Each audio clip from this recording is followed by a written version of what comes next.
alvenaria estrutural é um sistema que vem desempenhando um importante papel no setor da construção civil, priorizando o projeto, o planejamento e a industrialização dos empreendimentos. A Associação Brasileira de Cimento Portland investe em pesquisa e no desenvolvimento de novas tecnologias, tendo em vista a racionalização dos sistemas construtivos à base de cimento, atuando na articulação da cadeia produtiva, visando a qualidade na construção.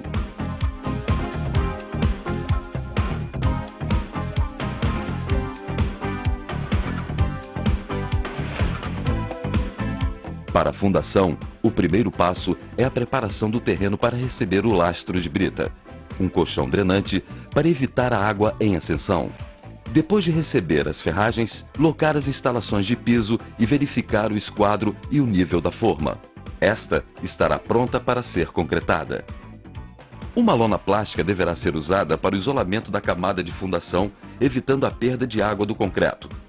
Depois do recebimento do concreto, é feita a concretagem do radier e o desempenamento do piso.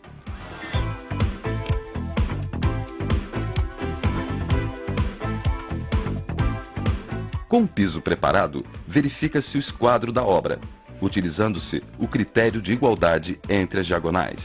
A tolerância é de 5 milímetros de variação a cada 10 metros. Depois, marca-se a direção das paredes, vãos de portas e shafts, utilizando o fio traçante, também chamado de cordex. Conferindo referências com o gabarito de marcação ou locação da obra e verificando a posição das instalações. Cabe ao encarregado marcar a posição dos escantilhões. Para fixá-los, usa-se buchas e parafusos. E em seguida, fixa-se as mãos francesas. Depois é só colocar no prumo, utilizando a régua prumo nível.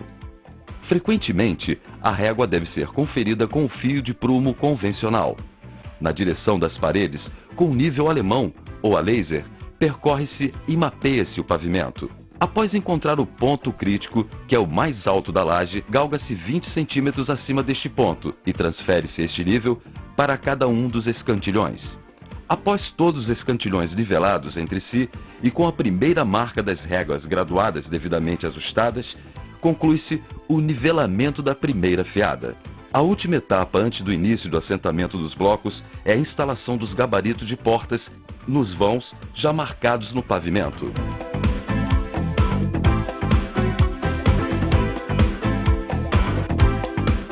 Utilizando-se a planta modulada de primeira fiada com cotas acumuladas, inicia-se a marcação. É preciso umedecer a superfície do pavimento na direção da parede para assentar os blocos de primeira fiada.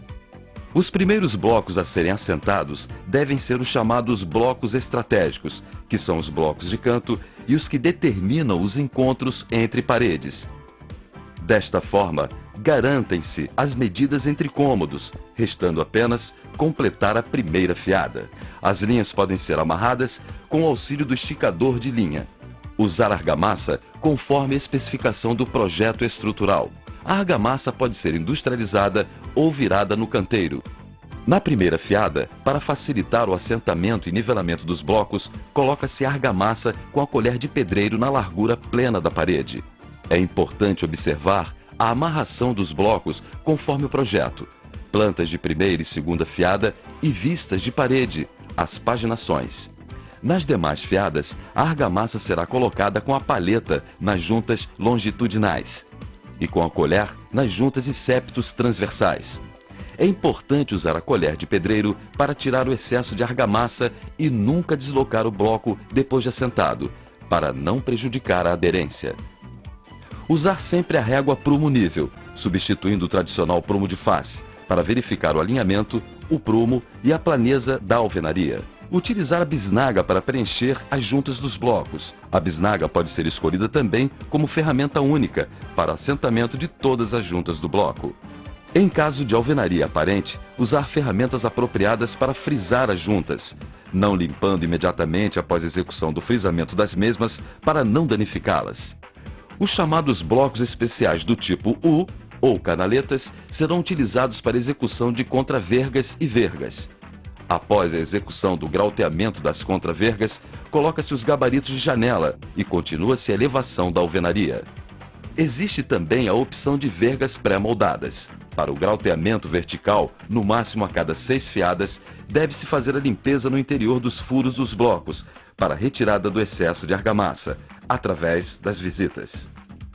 Os andaimes devem ter dimensões adequadas ao tamanho dos cômodos, facilitando a movimentação dos operários. Os blocos do tipo J e do tipo compensador serão utilizados para execução das cintas de última fiada, ou fiada de respaldo. Em caso de chuva, as paredes devem ser protegidas com lona plástica para não se perder o serviço.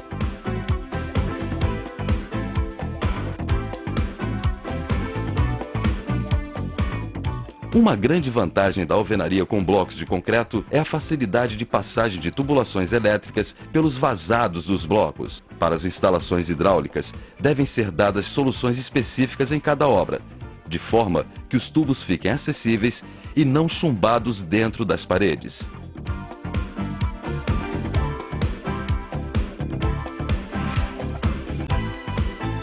Antes de colocar a laje, a fiada de respaldo já deverá estar concretada. Depois que os vergalhões forem trançados nas treliças e os tubos posicionados, a laje está pronta para ser concretada. Nesta construção, que não terá um segundo piso, a laje cobrirá apenas a circulação e o banheiro, onde está a caixa d'água. Os outros cômodos terão forro de madeira. O engradamento do telhado também deve ter um projeto de produção e contar com peças previamente preparadas, também visando a racionalização.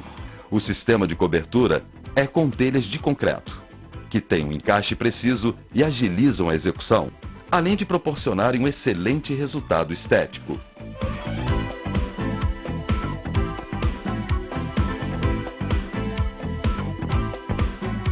Outra vantagem deste tipo de construção se evidencia no final da obra. Mesmo com alvenarias aparentes, a pintura direta sobre os blocos dá um bom acabamento em função da regularidade das paredes, o que permite também o assentamento dos azulejos sem necessidade de embolso para a regularização.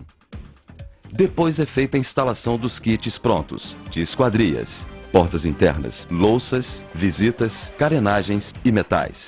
A alvenaria estrutural com blocos de concreto é um sistema que pode ser utilizado para construir casas e edifícios de qualquer porte, tanto para os segmentos econômicos quanto para os de alto padrão. Tal flexibilidade do sistema se dá pela evolução dos métodos de cálculo e do processo construtivo em si, que permite mesclar alvenarias estruturais com alvenarias de vedação, propiciando diferentes opções de layout. Custos otimizados e prazos de execução reduzidos somam-se às vantagens desse sistema construtivo.